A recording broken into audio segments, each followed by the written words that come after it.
ರಾಣಿ, ನನ್ ಲಕ್ಷ್ಮಿ ಪೆಟ್ರೋಲ್ ಕುಡ್ದು ಅಭ್ಯಾಸ ಆಗ್ಬಿಟ್ಟಿದೆ. ಇದೇನಾದ್ರೂ ತಿಂದಿದ್ರೆ ಡೈಲಿ ನಿನ್ ಕೈಲಿ ಬಿರಿಯಾನಿನೇ. ಇಷ್ಟ ಆಯ್ತಾ?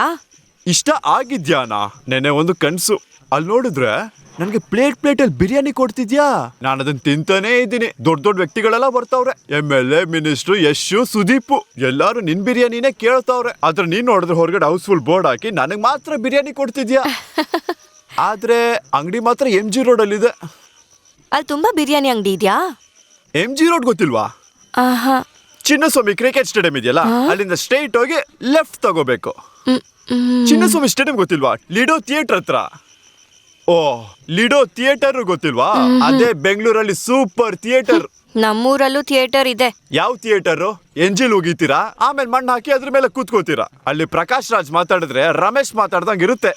ಇಲ್ಲಿ 100 ರೂಪಾಯಿ ಕೊಟ್ಟು ಟಿಕೆಟ್ ತಗೊಂಡ್ರೆ ಹಿಂದೆ ಕೂತ್ಕೋಬಹುದು. ಕುಶನ್ ಸೀಟು, ಕಾಲ್ ಚಾಚ್ ಕೂತ್ಕೊಂಡ್ರೆ ಸಕ್ಕತ್ತಾಗಿರುತ್ತೆ. ಸಿನಿಮಾ ಸ್ಟಾರ್ಟ್ ಆಗಕ್ಕಿಂತ ಮುಂಚೆ ಎಲ್ಲಾರು ಪಟಾರ್ ಪಟಾರ್ ಅಂತ ಕಿರಿಸ್ತಾರೆ. ಅದಕ್ಕೆ 50 ರೂಪಾಯಿ ಔಟು. ಅಯ್ಯ, ನಂಬಲ್ಲ ತಾನೇ ನೀನು? ನೋಡಿದ್ರೇನೆ ನಂಬ್ತೀಯ.